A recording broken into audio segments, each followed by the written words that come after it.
Синдикалната минимална кошница за август 2026 година изнесува 68.675 денари, покажуваат податоците на Сојузот на синдикати на Македонија. Во споредба со јули, кога минималната кошница изнесувала 68.498 денари, во август е забележано зголемување од 177 денари. Според пресметките на Сојузот на синдикати на Македонија, финансискиот товар е значително поголем за домаќинствата кои живеат под кирија. Доколку во пресметката се вклучи трошокот за изнајмен стан од 60 квадратни метри, минималната кошница достигнува 84.050 денари месечно, односно за 15.375 денари повеќе од основната вредност. Најголем дел од минималните месечни расходи отпаѓаат на храна и пијалоци. За оваа ставка се потребни 25.032 денари, што представува 36,4% од вкупната вредност на кошницата. Следна по удел е ставката за образование, за која се предвидени 7.192 денари, или 10,5% од вкупните трошоци.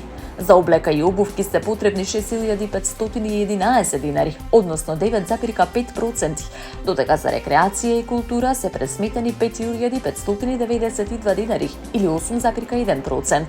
Трошоците за комуникации изнесуваат 3.677 денари, или 5,4% од кошницата. За лична хигиена и одржување на хигиената во домот се потребни 2.692 денари. Најмал удел во минималната кошница има ставката останати стоки и услуги, за која се предвидени 1.100 денари, односно 1,6% од вкупните месечни трошоци. Посебно се издвојуваат трошоците за домување. Во основната синдикална минимална кошница за станарина, вода, електрична енергија и грејење се пресметени 6.379 денари, што представува 9,3% од вкупниот износ.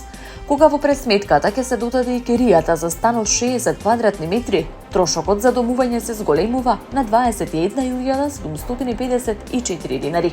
Со тоа вкупната минимална кошница за домаќинство што живее под кирија достигнува 84.050 денари месечно. Денеска и утре во Скопје се одржува амбасадорскиот совет на кој учествуваат и шефовите на македонските дипломатско-конзуларни представништва во странство. По пауза од неколку години советот повторно се организира во земјава со физичко присуство на македонските амбасадори и генерални конзули. Последен пат ваков собир во Македонија се одржал во 2019 година. На отворањето своје обраќање ќе имаат премиерот Христијан Мицкоски, министерот за надворешни работи и надворешна трговија Тимчо Муцунски, како и чешкиот министер за надворешни работи Петер Мацинка, кој престојува во официјална посета на земјава. Во рамки на дводневниот состанок ќе бидат разгледани повеќе теми поврзани со надворешната политика и работата на дипломатската мрежа. На дневен ред се европската и евроатлантската агенда, актуелните геополитички безбедносни предизвици, регионалната стабилност и институционалната отпорност. Посебно внимание ќе биде посветено на економската дипломатија. Од македонските дипломатско-конзуларни представништва се очекува поголем ангажман во привлекувањето странски инвестиции, поддршката на македонскиот извоз и отворањето нови деловни можности за домашните компании. Ке се разговара и за унапредување на конзуларното работење, модернизација и дигитализација на услугите, подобрување на институционалната координација. Министерот Муцунски најави дека целта на амбасадорскиот совет е да се направи пресек на досегашната работа на дипломатско-конзуларните представништва, да се усогласат ставовите и да се утврдат конкретни задачи и приоритети за македонската дипломатска мрежа. Министерството за внатрешни работи информира дека во изминатиот период е забележана зголемена појава на фишинг напади преку лажни SMS пораки, електронска пошта, веб страници, мобилни апликации и пораки на социјалните мрежи. Од МВР посочуваат дека во еден од забележаните случаи граѓаните добиваат лажни пораки кои наводно се испратени од одделот за моторни возила, како известување поврзано со системот Безбеден град. Во пораките е наведен лажен линк преку кој граѓаните се пренасочуваат на веб страница со цел да извршат уплата за наводен сообраќаен прекршок. Целта на ваквите пораки е измамниците да дојдат до чувствителни лични и финансиски податоци од граѓаните. МВР апелира до граѓаните да бидат особено внимателни при користењето на интернет, да не отвораат сомнителни пораки или линкови. Од Министерството предупредуваат никогаш да не се споделуваат броеви на банкарски картички, лозинки и лични идентификатори преку неовластени канали. Граѓаните се советуваат внимателно да ја проверуваат адресата на испраќачот, бидејќи официјалните институции комуницираат преку службени домени. Од МВР посочуваат дека постојат конкретни елементи според кои може да се препознае вистинското SMS известување за сообраќаен прекршок. Пораките треба да бидат испраќани од испраќачот МВР СЦ во текстот задолжително да има регистарска ознака на возилото со кое е направен прекршокот. Линкот треба да биде во формат што води кон официјалниот домен safecountry.mvr.gov.mk. МВР апелира секоја сомнителна порака да се пријави кај надлежните институции или во банката, особено доколку граѓанинот веќе внел свои лични или банкарски податоци. Од Министерството потсетуваат дека граѓаните треба да бидат особено внимателни со пораки кои создаваат чувство на итност и бараат веднаш да се изврши плаќањето.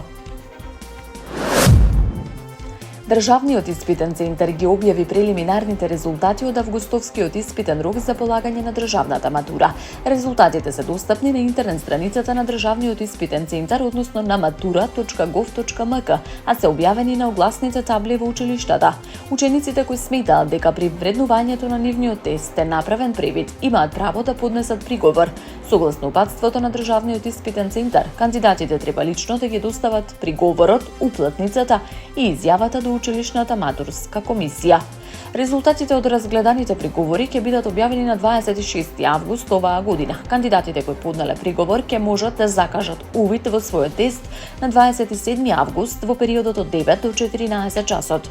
Августовскиот испитен рок за екстерните испити од државната матура се одржа на 12 и 14 август. Според податоците на Државниот испитен центар, во овој рок биле пријавени вкупно 1460 кандидати. Од нив 1328 ученици биле пријавени за полагање државна матура, 126 за стручна матура, 6 ученици за уметничка матура. Поради значително помалиот број кандидати во август во споредба со јунскиот испитен рок, испитната сесија била организирана во 4 градови на вкупно 8 локации. Од Државниот испитен центар потсетуваат дека кандидатите треба да ги почитуваат утврдените рокови и процедури, доколку сакаат да го искористат правото на приговор. Зголемениот број возила што вчера се појавија на граничниот премин Бановце се должи на првиот ден од примената на механизмот за постапување со странски возила за кој системот Безбеден град евидентирал сообраќајни прекршоци, информира Министерството за внатрешни работи. Од вчера при излез од Македонија преку Табановце се постапува и со возачи на возила со странски регистарски таблички, за кои системот претходно регистрирал сообраќаен прекршок на територија на државата. Во постапката се опфатени прекршоци кои биле евидентирани во претходниот период. При контролата возачите се информираат дека е регистриран сообраќаен прекршок, потоа им се издава записник за сторениот прекршок, заедно со прекршочен платен налог, со можност казната да ја подмират во согласно со предвидената законска постапка. Од МВР информираат дека се превземаат активности за непречено спроведување на новата процедура. Според Министерството, воведувањето на механизмот има цел да обезбеди еднаков и неселективен пристап при санкционирањето на сообраќајните прекршоци. Од Министерството очекуваат со текот на времето постапката да се одвива поефикасно, со што би се намалило задржувањето на возилата и патниците на граничниот премин Бановце. Американскиот председател Доналд Трамп предупреди дека секоја земја која ќе му обезбедува помош на Иран ќе се соочи со, како што наведе, тешки економски последици. Со ова Трамп дополнително го засили притисокот на Вашингтон врз Техеран во услови на продолжена тензична состојба по повеќемесечниот конфликт. Трамп во објава на својата социјална мрежа Truth Social порача дека мерките ќе ги опфатат државите, компаниите и финансиските институции, кои на каков било начин ќе му овозможат помош на Иран. Секоја земја што преку своите финансиски институции, компании, аеродроми или државни тела ќе овозможи каков било облик на помош за Иран, самата ќе се соочи со тешки економски последици, напиша американскиот председател. Тој оцени дека Иран не е искористил можноста за постигнување договор, најави нова исклучително силна економска операција против земјата.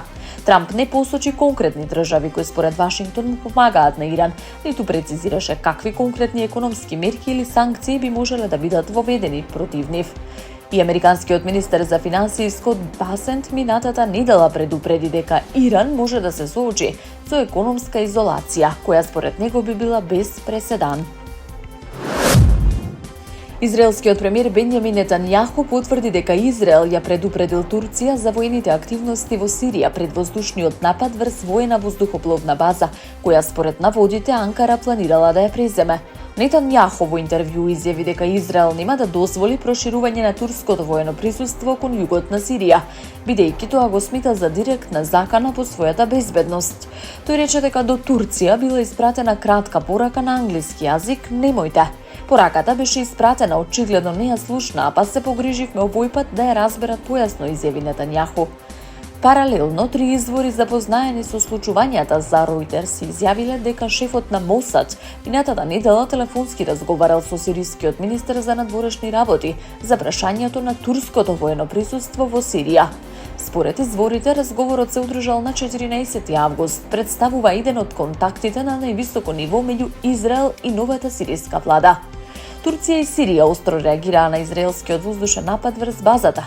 Од Дамаск соопштија дека е предизвикана материјална штета, но дека нема жртви. Сириското министерство за надворешни работи соопшти дека земјата покажала воздржаност и работела на зацврстување на стабилноста со цел да се избегне понатамошна ескалација. Израел изврши стотици напади врз цели во Сирија по соборувањето на режимот на Асад во декември 2024 година. Новите сириски власти, предводени од Ахмет ал-Шара, имаат блиски односи со Турција, додека ал-Шара доби поддршка од американскиот претседател Трамп. Последниот напад представува значително подлабок израелски удар на сириска територија од областите опфатени со безбедносната зона во јужниот дел на земјата.